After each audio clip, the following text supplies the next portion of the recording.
যে সমঝোতার রাস্তা শুরু করা হয়েছে সেখান থেকে বেরিয়ে আসার সুযোগ নেই বলে জানিয়েছেন অন্তর্বর্তী সরকারের প্রধান উপদেষ্টা ডক্টর মোহাম্মদ ইউনূস। সকালে রাজনৈতিক দলগুলোর সঙ্গে ঐক্যমত্য কমিশনের বৈঠকে তিনি একথা বলেন। প্রধান উপদেষ্টা বলেন, আগামী ফেব্রুয়ারির প্রথমার্ধে জাতীয় নির্বাচন হবে। এই নির্বাচন মহা উৎসব হবে। এ সময় ডক্টর মোহাম্মদ ইউনূস আরও বলেন, স্বৈরাচার আসার রাস্তা বন্ধ করার জন্যই সংস্কার প্রয়োজন, আর সেটা করতে হলে সবাইকে একমত হয়ে কাজ করতে হবে। আতিকুর রহমান তিতাসের রিপোর্ট। দুপুর ৩টায় রাজধানীর বেইলি রোডের ফরেন সার্ভিস একাডেমির দোয়েল হলে আয়োজিত জাতীয় ঐক্যমত্য কমিশনের সঙ্গে বিভিন্ন রাজনৈতিক দলের আলোচনা সভায় যোগ দেন প্রধান উপদেষ্টা ডক্টর মোহাম্মদ ইউনূস। সভায় জুলাই জাতীয় সনদ ২০২৫ বাস্তবায়নের বিভিন্ন দিক নিয়ে আলোচনা হয়। সবার সাফল্য হোক। এ সময় প্রধান উপদেষ্টা বলেন, সকলের সঙ্গে সমঝোতার ভিত্তিতেই আগামী বছরের ফেব্রুয়ারি মাসের প্রথমার্ধে উৎসবমুখর পরিবেশে জাতীয় নির্বাচন অনুষ্ঠিত হবে। একটা অনন্য দৃষ্টান্ত স্থাপন করেছেন, কিন্তু বিন্দুমাত্র সন্দেহ নেই। যখন ঐক্যমত্য কমিশন গঠন করলাম, আলী রিয়াজকে বললাম, উনিও জানেন না এটা কি জিনিস, সদস্যরাও জানেন না এটা কি জিনিস। আমরা চেষ্টা করে দেখি, সবাই মিলে দেখি, ইট ক্লিকড। আপনারা গ্রহণ করেছেন। এটি হলো মস্ত বড় অর্জন। এই অর্জন করতে পেরেছেন বলে আজকেও সবাই মিলে বসছি। তারপর বলছি যে আমি যাবার পরও আপনারা বসে থাকবেন, আপনাদের আলোচনা চলতে থাকবে। উৎসব এখান থেকেই সৃষ্টি হবে। এই উৎসব নিয়েই নির্বাচন হবে এবং নির্বাচন ফেব্রুয়ারির প্রথমার্ধেই হবে। এটা পরিষ্কার করে হবে। স্বৈরাচার যাতে আর না আসতে পারে সেজন্যই সংস্কার প্রয়োজন উল্লেখ করে ডক্টর ইউনূস বলেন, ভবিষ্যতে স্বৈরাচার আসার সব পথ সংস্কারের মাধ্যমে বন্ধ করে দেওয়া হবে। আমাদের এত সংস্কার কেন দরকার হচ্ছে? দরকার হচ্ছে সব পথঘাট বন্ধ করা, স্বৈরাচার আর কোনো দিক থেকে যেন বাইরে আসতে না পারে আমাদেরকে। এইটি আর কিচ্ছু না, বাকিটা আমরা জানি। স্বৈরাচারের রাস্তাগুলো বন্ধ করে দেওয়া, প্রত্যেকটা, কোনো দিক থেকে সে যেন আর বাইরে না পারে। তো সেই স্বৈরাচারকে বন্ধ করতে হলে আমাদেরকে সব একমত হয়ে এটা করতে হবে। প্রধান উপদেষ্টা বলেন, জাতির সত্যিকারের নবজন্ম হবে নির্বাচনের মধ্য দিয়ে। এত ত্যাগ সার্থক তখনই হবে যদি গণতন্ত্র সত্যিকারের প্রাতিষ্ঠানিক রূপ পায়। জাতির সত্যিকার নবজন্ম হবে, এটা শুধু নির্বাচন না, এটা নবজন্ম।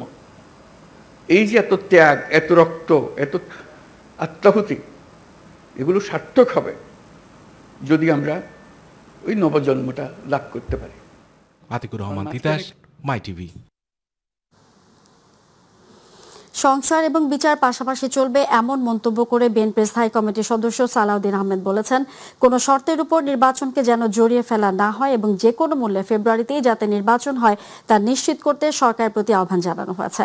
রাজধানীর ফরেন সার্ভিস একাডেমিতে জাতীয় ঐক্যমত্য কমিশনের বৈঠকে অংশ নিয়ে তিনি সাংবাদিকদের এসব কথা জানিয়েছেন। এখনো পর্যন্ত জুলাই সনদের চূড়ান্ত অনুমোদন না হলেও বিএনপি জুলাই সনদে স্বাক্ষরের জন্য প্রস্তুত বলে জানান তিনি। আইনের বাইরে গিয়ে সংবিধান সংশোধনের প্রস্তাবের পক্ষে নয় বিএনপি উল্লেখ করে সালাউদ্দিন আহমেদ বলেন, ভবিষ্যতে কোনো কিছু চ্যালেঞ্জের মুখে পড়তে পারে এমন কোনো কাজ করতে চায় না তাদের দল। এদিকে বাংলাদেশ জামায়াত ইসলামী সহকারী সেক্রেটারি জেনারেল হামিদুর রহমান আজাদ বলেন, জুলাই সনদের আইনি ভিত্তি দিয়েই ফেব্রুয়ারিতে নির্বাচন চায় জামায়াত। সাংবিধানিক আদেশ বা গণভোটের মাধ্যমে জুলাই সনদের বাস্তবায়ন চান তিনি। অন্যদিকে জুলাই সনদের ভিত্তিতে জাতীয় নির্বাচন চায় এনসিপি।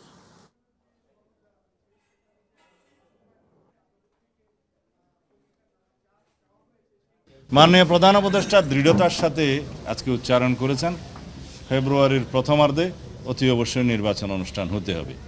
আমি তার সাথে যুক্ত করেছি, যদি নির্বাচন অনুষ্ঠানে কোনো অনিশ্চয়তা দেখা দেয় কোনো না কোনোভাবে, তাহলে পরে সেটা আমাদের জাতীয় নিরাপত্তার জন্য হুমকি হবে, এমনকি সেটা আঞ্চলিক নিরাপত্তার বিষয়ও হয়ে দাঁড়াবে। যা কিছু বাস্তবায়ন না করা হলে সামনের বাংলাদেশ আবার ফ্যাসিবাদী কাঠামোতে ফিরে যাবে। তা কিছুকে অসমাপ্ত রেখে ফ্যাসিবাদী কাঠামোর দিকে আমরা ধাবিত হতে পারি না। আমরা ফেব্রুয়ারিতে নির্বাচন চাই, ফেব্রুয়ারি নির্বাচন হইতে হবে, জুলাই সনদের আইনি ভিত্তি রচনা করে তার ভিত্তিতে নির্বাচন করতে হবে, এটা আমরা বলে দিচ্ছি।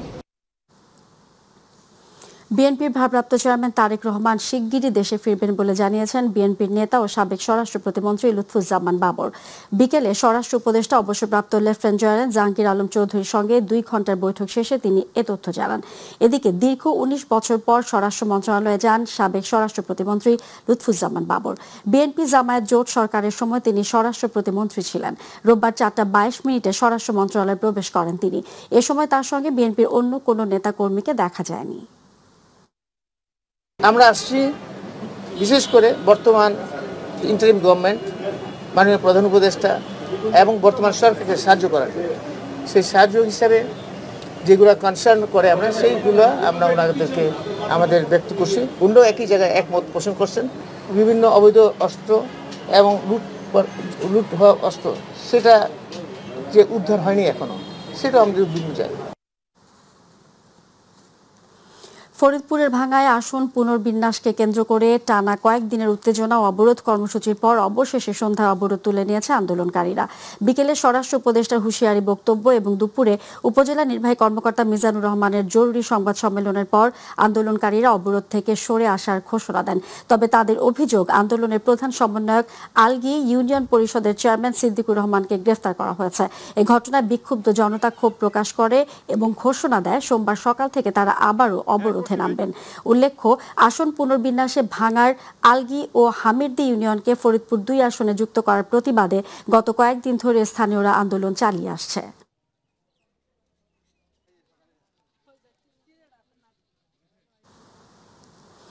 এদিকে পাবনার বেড়া উপজেলার একাংশকে আবারও সংযুক্ত করে পাবনা 1 সাথিয়া বেড়া সংসদীয় আসন পুনর্বহালের দাবিতে সকাল সন্ধ্যা হরতাল পালন করেছে স্থানীয়রা। সকাল থেকে ঢাকা পাবনা মহাসড়ক অবরোধ করে বিক্ষোভ করেন বেড়ার বাসিন্দারা। এতে বেড়া পৌর এলাকার যানবাহন চলাচল ও দোকানপাট বন্ধ হয়ে যায়। হরতাল সমর্থকরা বলছেন, সম্পূর্ণ অন্যায়ভাবে পাবনা 1 আসনের আসনকে ভাগ করা হয়েছে। অনাকাঙ্ক্ষিত পরিস্থিতি মোকাবিলায় সাথিয়া ও বেড়া থানার পুলিশ মোতায়েন করা ছিল দিনভর। 4টি সংসদীয় আসন পুনর্বহালের দাবিতে বাগেরহাটে বিক্ষোভ ও অবস্থান কর্মসূচি পালন করেছে সর্বদলীয় সম্মিলিত কমিটি।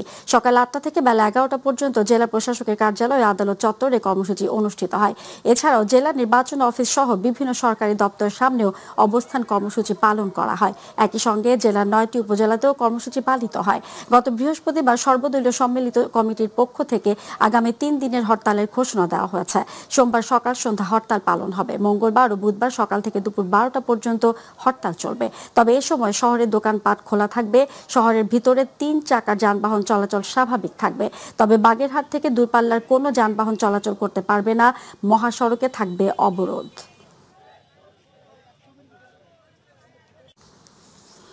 যাবজ্জীবন কারাদণ্ডের মেয়াদ কমানোর চিন্তা ভাবনা করছে সরকার। বিশেষ করে বয়স্ক ও নারী কারাবন্দীদের এই সুবিধা দেওয়া হবে বলে জানিয়েছেন স্বরাষ্ট্র উপদেষ্টা অবসরপ্রাপ্ত লেফটেন্যান্ট জেনারেল জাহাঙ্গীর আলম চৌধুরী। সকালে সচিবালয়ে আইন সংক্রান্ত কোর কমিটির সভা শেষে কথা জানান তিনি। আরো জানাচ্ছেন রাকিব হাসান।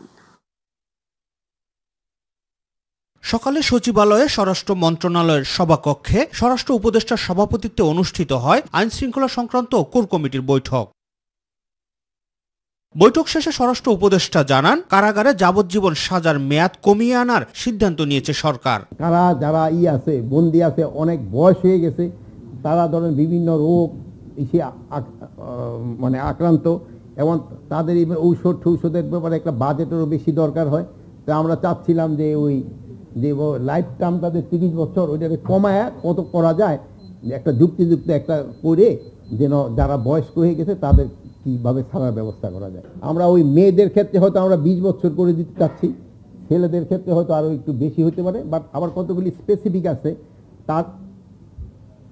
তার বয়সটা কত ওটাও দেখতে হবে। পুরস্কার ঘোষণার মধ্য দিয়ে প্রতিদিনই লুট হওয়া অস্ত্র উদ্ধার হচ্ছে জানিয়ে তিনি বলেন, জাতীয় নির্বাচনকে কেন্দ্র করে যথেষ্ট প্রস্তুতি রয়েছে আইন শৃঙ্খলা রক্ষাকারী বাহিনীর। আইন শৃঙ্খলা বাহিনীর যে যতটুকু দায়িত্ব ছিল আমরা মনে হয় এটা শতভাগ সম্পন্ন করতে পেরেছি।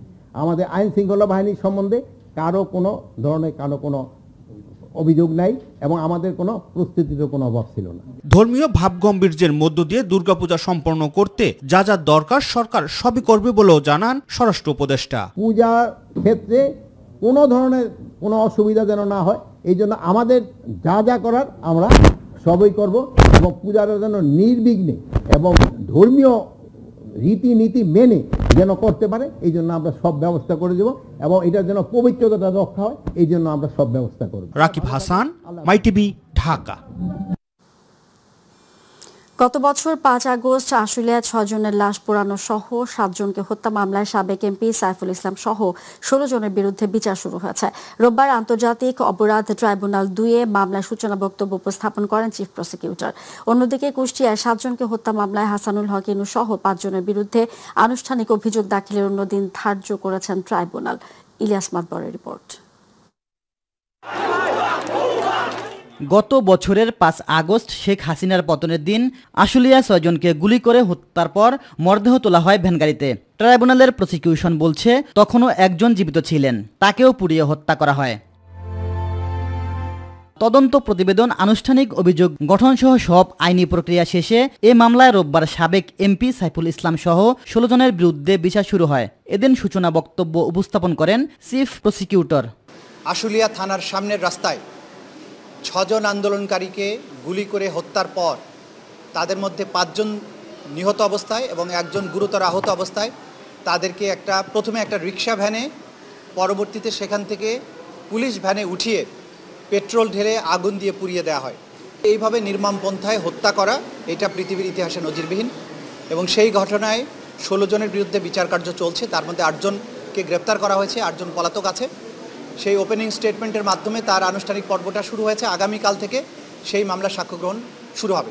এদিন সশস্ত্র বাহিনীর সদস্যদের বিচার এই ট্রাইব্যুনাল হবে কিনা প্রসিকিউশনকে এমন প্রশ্ন করেন ট্রাইব্যুনাল 2 এর চেয়ারম্যান। পরে চিফ প্রসিকিউটর ট্রাইব্যুনালকে বলেন এই প্রশ্ন বা বিতর্ক তোলা অহেতুক। এই আইন ইন্টারন্যাশনাল ক্রাইমস ট্রাইব্যুনাল অ্যাক্ট 1973 এটা মূলত তৈরি করা হয়েছিল আর্মড ফোর্সের লোকদের বিচার করার জন্য। আমাদের কাছে যে ধরনের এভিডেন্স আছে সেগুলো কোনো বিচ্ছিন্ন এভিডেন্স নয়, এগুলো অকাট্যভাবে প্রমাণ করার মতো ফরেনজিক এভিডেন্স আছে, মোবাইল ফোনের ভিডিও আছে, সিসিটিভি ফুটেজ আছে, সব কিছুর কথা আমরা বলেছি এবং এর মাধ্যমে আমরা বলেছি যে এই নিষ্ঠুর এবং নির্মম ঘটনার যে অপরাধের বিচার সেটা আমরা খুবই দক্ষতার সাথে অকাট্যভাবে প্রমাণ করতে সক্ষম হব। এদিকে জুলাই আগস্টে কুষ্টিয়া 7 জনকে হত্যা মামলায় আওয়ামী লীগ নেতা মাহবুবুল আলম হানিফ, হাসানুল হক ইনু সহ 5 জনের বিরুদ্ধে তদন্ত প্রতিবেদন দাখিল করেছে তদন্ত সংস্থা। 5 জনের বিরুদ্ধে কুষ্টিয়ায় মানবতা বিরোধী অপরাধের দায়ে তাদের বিরুদ্ধে তদন্ত রিপোর্ট দাখিল হয়েছে। এটার ভিত্তিতে আমরা খুব সহসাই আনুষ্ঠানিক অভিযোগ বা ফরমাল চার্জ দাখিল করব। আগামী 29শে সেপ্টেম্বর এই ফরমাল চার্জ দাখিলের জন্য তারিখ নির্ধারণ করা হয়েছে। ইলিয়াস মাতবর, মাই টিভি, ঢাকা। রাজধানী সহ দেশের বিভিন্ন স্থানে শক্তিশালী ভূমিকম্প অনুভূত হয়েছে।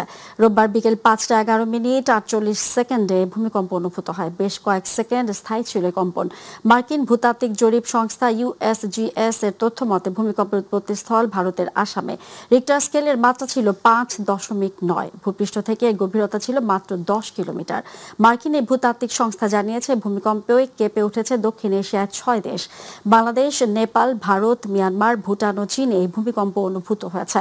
প্রাথমিকভাবে ভূমিকম্পে হতাহত বা ক্ষয়ক্ষতির কোনো খবর পাওয়া যায়নি। এদিকে বাংলাদেশ আবহাওয়া অধিদপ্তর ভূমিকম্প পর্যবেক্ষণ ও গবেষণা কেন্দ্রের ভারপ্রাপ্ত কর্মকর্তা মোহাম্মদ জুবাইয়াত কবির জানান প্রাথমিকভাবে 5.8 মাত্রা ভূমিকম্প হয়েছে বলে রেকর্ড আছে।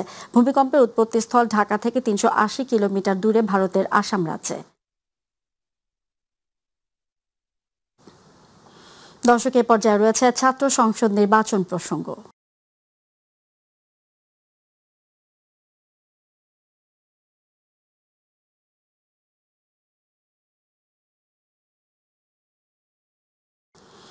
ডাকসু কার্যনির্বাহী পরিষদের প্রথম সভা অনুষ্ঠিত হয়েছে। বিশ্ববিদ্যালয়ের ভিসি অধ্যাপক নিয়াজ আহমেদ খানের সভাপতিত্বে সভায় ডাকসুর নবনির্বাচিত ভিপি সাদিক কায়েম, GS SM Farhad, AGS Mohiuddin Khan সহ কার্যনির্বাহী পরিষদের অন্যান্য সদস্যরা উপস্থিত ছিলেন। সভা শেষে ডাকসুর ভিপি সাদিক কায়েম ছাত্রছাত্রীদের সমস্যা সমাধান ও তাদের প্রত্যাশা পূরণে কাজ করার অঙ্গীকার করেন তিনি। আতিকুর রহমান তিতাস আছেন বিস্তারিত রিপোর্টে। ঢাকা বিশ্ববিদ্যালয় কেন্দ্রীয় ছাত্র সংসদ ডাকসু নির্বাচনের পর পূর্ণাঙ্গ কার্যনির্বাহী পরিষদ নিয়ে প্রথম সভা অনুষ্ঠিত হয়েছে। এতে আগামী 1 বছরের জন্য প্রতিনিধিদের কি ভূমিকা হবে তা নিয়ে কার্যনির্বাহী পরিকল্পনা গ্রহণের সিদ্ধান্ত হয়। এছাড়া ডাকসুর যে 5 জন সিনেট সদস্য হতে যাচ্ছেন তাদের নামও ঘোষণা করা হয়। সকালে ঢাবি উপাচার্যের কার্যালয়ে এই সভা অনুষ্ঠিত হয়। এতে সদ্য নির্বাচিত ভিপি সাদিক কায়েম ও GS SM ফরহাদ সহ পরিষদের অন্যরাও উপস্থিত ছিলেন। সভা শেষে সাংবাদিকদের সঙ্গে কথা বলেন ডাকসুর ভিপি সাদিক কায়েম। এ সময় নির্বাচনী প্রচারণার মতোই এখনো ডোর টু ডোর শিক্ষার্থীদের কাছে যাবেন বলে জানান তিনি। আমরা নির্বাচনের আগে যেভাবে ডোর টু ডোর গিয়েছিলাম, আমরা প্রত্যেক শিক্ষার্থীদের ডোর টু ডোর যাওয়ার চেষ্টা করব, তাদের মত শোনার চেষ্টা করব। আর আমাদের সম্পাদক যারা আছেন তারা ইতিমধ্যে এক্সিকিউটিভ প্ল্যান নিয়েছেন, বিস্তারিত পরিকল্পনাগুলো আমরা খুব দ্রুতই আপনাদেরকে জানিয়ে দেব। আমরা এই মাসে কি কাজ করছি সেই পরে ডাকসুর GS SM ফরহাদ বলেন, যেই মতেরই হোক না কেন সব শিক্ষার্থীদের জন্য কাজ করা হবে। সবার আলাপ শুনে যেটা মনে হয়েছে, বিশ্ববিদ্যালয়ে যখন একজন শিক্ষার্থী থাকেন তিনি কোন মতের, কোন রাজনৈতিক দলের, কোন চিন্তার, এটা কখনোই ফ্যাক্টর না। ফ্যাক্টর হলো বিশ্ববিদ্যালয় সিদ্ধান্ত গ্রহণে সাধারণত নারী পুরুষ একটা ফ্যাক্টর হয়ে কাজ করে। ধরেন যে ছাত্রীদের হলের এক ধরনের কিছু নীতিমালা ফেস করতে হয়, ছাত্র হলে এক ধরনের কিছু, বা ছাত্রীদের কমন রুম এই কেন্দ্রের কিছু বিষয় থাকে, ছেলেদের আবার আলাদা কিছু বিষয় থাকে। যেহেতু সেক্রেটারিয়েট বডি আছে অর্ধেক, বাকি অর্ধেক হলো জেনারেল মেম্বার, তাহলে আমরা জেনারেল মেম্বার থেকে একজন নিব, সেক্রেটারিয়েট বডি থেকে একজন নিব। ঢাকা বিশ্ববিদ্যালয়ের সিনেট সদস্য হিসেবে 5 জন ছাত্র প্রতিনিধির নাম পাঠানো হয়েছে। তারা হলেন ডাকসুর VP Sadiq Kayem, GS S M Farhad, AGS Mohiuddin Khan, সদস্যদের মধ্যে সর্বোচ্চ ভোট পাওয়া সাবিকুন্নাহার তামান্না ও পরিবহন সম্পাদক আসিফ আব্দুল্লাহ। আতিকুর রহমান তিতাস, মাই টিভি। 16টি সরকারি বিশ্ববিদ্যালয়ের ভাইস চ্যান্সেলর জামায়াতের হওয়ায় প্রমাণ হয় সরকারের একটি অংশ তাদের পৃষ্ঠপোষকতা করছে, এমন মন্তব্য করেছেন বিএনপির সিনিয়র যুগ্ম মহাসচিব রুহুল কবির রিজভী আহমেদ। দুপুরে রাজধানীর ডিপ্লোমা ইঞ্জিনিয়ার্স ইনস্টিটিউটে ডিপ্লোমা ইঞ্জিনিয়ার্স অ্যাসোসিয়েশন অফ বাংলাদেশের নতুন কমিটির অভিষেক অনুষ্ঠানে তিনি এ মন্তব্য করেন। রিজভী বলেন, ছাত্র সংসদ নির্বাচনে বিজয় করতে ষড়যন্ত্রের অংশ হিসেবে জামায়াত নেতার প্রেসে ব্যালট পেপার ছাপানো হয়েছে। সরকারের একটা বিরাট অংশ এদেরকে প্যাট্রোনাইজ করছে। 16টা বিশ্ববিদ্যালয়ে জামাতের ভাইস চ্যান্সেলর হয় কি করে, এবং তার ফলাফল আমরা দেখতে পাচ্ছি এই নির্বাচনের মধ্যে। 48 ঘন্টার মধ্যে নুরুল হক নুরের উপর হামলাকারীদের আইনের আওতায় না আনলে যমুনা ও সচিবালয় ঘেরাওয়ের হুঁশিয়ারি দিয়েছেন গণ অধিকার পরিষদের সাধারণ সম্পাদক রাশেদ খান। দুপুরে ঢাকা মেডিকেলে নূরের শারীরিক অবস্থা নিয়ে সংবাদ সম্মেলনে এমন হুঁশিয়ারি দেন তিনি।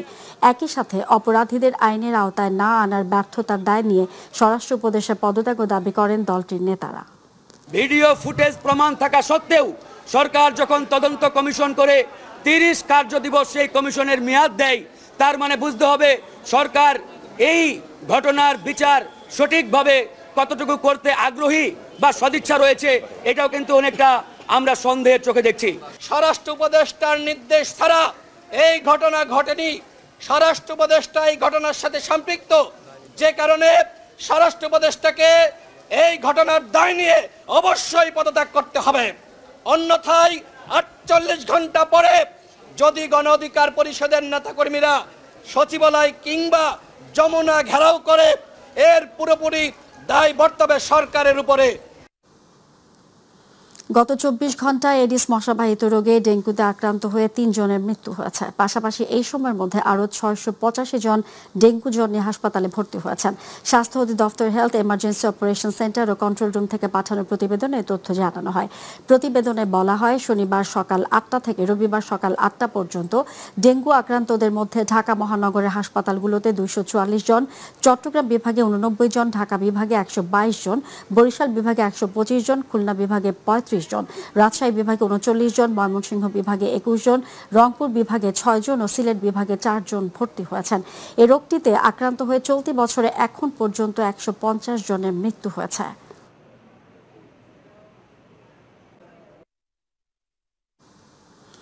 হাজারো ভক্ত ও গুণগ্রাহীকে কাঁদিয়ে সমাহিত হলেন বরেণ্য লোক ও সঙ্গীত শিল্পী ফরিদা পারভিন। সর্বস্তরের মানুষের শ্রদ্ধা নিবেদনের জন্য রোববার দুপুরে তার মরদেহ কেন্দ্রীয় শহীদ মিনারে রাখা হয়। পরে বাদ জোহর জানাজা অনুষ্ঠিত হয়। এরপর মায়ের ইচ্ছা অনুযায়ী মরদেহ দাফন করতে কুষ্টিয়া নেওয়া হয়। শ্রদ্ধা জানিয়ে গীতিকার, নির্মাতা ও শিল্পীরা বলেন, তার প্রয়াণে মিউজিক ইন্ডাস্ট্রির অপূরণীয় ক্ষতি হয়ে গেল। তার মতো আপাদমস্তক গুণী শিল্পী পেতে কত দশক লাগবে তা জানা নেই। ইলিয়াস মাতবরের রিপোর্ট। না ফেরার দেশে পাড়ি জমিয়েছেন লোক সঙ্গীত শিল্পী ফরিদা পারভিন। লালন কন্যা খ্যাত বরেণ্য এই শিল্পীর মরদেহ সর্বস্তরের মানুষের শ্রদ্ধা নিবেদনের জন্য দুপুরে কেন্দ্রীয় শহীদ মিনারে রাখা হয়। এদিন মুষলধারে বৃষ্টি মাথায় নিয়ে প্রিয় শিল্পীকে শেষবারের মতো শ্রদ্ধা জানাতে কেন্দ্রীয় শহীদ মিনারে ছুটে আসেন অনেকে। ফরিদা পারভিনকে শেষ শ্রদ্ধা জানান গীতিকার, নির্মাতা ও শিল্পী সহ সর্বস্তরের মানুষ। ফরিদা পারভিনের চলে যাওয়ায় সঙ্গীতাঙ্গনের অপূরণীয় ক্ষতি হয়ে গেল বলে মনে করেন ভক্ত ও গুণগ্রাহীরা। ফরিদা পারভিন আর আমাদের মাঝে নেই। পেরিয়ে অন্তর্ধান বাংলার সঙ্গীত এবং সাংস্কৃতিক জগতের অপূরণীয় ক্ষতি। এই ক্ষতি আমরা হয়তো আর পুষিয়ে উঠতে পারবো না। আমাদের লালন সঙ্গীতের শুদ্ধতা রক্ষা, তার প্রচার এবং প্রসারে তার যে অবদান, সেটি অনস্বীকার্য। আজকে আমাদের বড় দায়িত্ব উনার সমস্ত কিছু আমরা যাতে ধরে রাখতে পারি এবং ছড়িয়ে দিতে পারি। লালন সঙ্গীতে ফরিদা পারভিন যে অবদান রেখেছেন তা অবিস্মরণীয়। লালনের গানের যে অবদান তার কণ্ঠে ফুটে উঠেছে তার মতো করে কেউ পারেনি। আজকে ফরিদা পারভিনের জন্যই লালন সাইজির গান সারা বিশ্বের দরবারে এত সমৃদ্ধ, উনি ছাড়া কখনোই সম্ভব হতো না। ফরিদা পারভিনের উনি শুধু চলে যান নাই, উনি একটা লিগেসি রেখে গেছেন আমাদের জন্য। আমাদের উচিত হচ্ছে কি তরুণ সমাজে সেই লিগেসিটাকে সামনে এগিয়ে নিয়ে যাওয়ার চেষ্টা। ইলিয়াস মাতবর, মাই টিভি, ঢাকা। বিদ্যমান বাণিজ্য ঘাটতি কমাতে পারলে বাংলাদেশের উপর আরোপিত শুল্ক আরও কমবে বলে আশা প্রকাশ করেছেন বাণিজ্য উপদেষ্টা শেখ বশির উদ্দিন। বিকেলে সচিবালয়ে বাংলাদেশে সফররত মার্কিন বাণিজ্য প্রতিনিধি দলের সাথে বৈঠক শেষে কথা জানান বাণিজ্য উপদেষ্টা। ইতোমধ্যে বাণিজ্য ঘাটতি কমতে শুরু করেছে এবং যুক্তরাষ্ট্র এতে সন্তুষ্ট বলেও জানান তিনি। আমরা যেটা বলেছি যে আমাদের যে বাণিজ্য ঘাটতি হ্রাসের পরিপ্রেক্ষিতে আমাদের যে তাদের শুল্ককে নিম্নমুখী পুনর্বিবেচনার জন্য ওনাদেরকে আমরা অনুরোধ জানিয়েছি এবং ওনারা আমাদেরকে আশ্বাস দিয়েছেন যে আমাদের যদি নিম্নমুখী মানে যে ঘাটতির যে নিম্নমুখী যে উদ্দেশ্য আমাদের, সেই উদ্দেশ্য সাধন করতে পারলে আমরা আশা করতে পারি যে আল্লাহর মতে আমাদের শুল্ক হ্রাসের সম্ভাবনা রয়েছে। দেশের যুবদের উদ্যম, নেতৃত্ব গুণ, সামাজিক দায়বদ্ধতা এবং স্বেচ্ছাসেবামূলক কর্মকাণ্ডকে উৎসাহিত ও সম্মানিত করার উদ্দেশ্যে প্রবর্তন করা হচ্ছে ইয়ুথ ভলান্টিয়ার অ্যাওয়ার্ড। যুব ও ক্রীড়া মন্ত্রণালয়ের অধীনে পরিচালিত চূড়ান্তভাবে মনোনীত 12 জনের হাতে 15 সেপ্টেম্বর প্রধান উপদেষ্টা এই অ্যাওয়ার্ড তুলে দেবেন। সচিবালয়ে আয়োজিত সংবাদ সম্মেলনে এসব তথ্য জানান যুব ও ক্রীড়া সচিব। মূল উদ্দেশ্য হচ্ছে যারা উদ্যোক্তা বিভিন্ন ক্ষেত্রে আমাদের যুব নারী আছেন আমাদেরকে অনুপ্রাণিত করা এবং মাননীয় প্রধান উপদেষ্টার হাত থেকে যখন এই অ্যাওয়ার্ডটি গ্রহণ করবে তারা আরও অনুপ্রাণিত হবে এবং আপনাদের মাধ্যমে এটা যদি ব্যাপকভাবে প্রচারিত হয় তাহলে আমাদের যারা তরুণ আছে জানেন যে বর্তমানে যদি আমরা ধরি 18 থেকে 45 এই ধরনের তরুণ যুব এর সংখ্যা প্রায় আমাদের 40 থেকে 45% পরিসংখ্যান অনুযায়ী। তাদের মধ্যেও কিন্তু একটা অনুপ্রেরণা সঞ্চারিত হবে।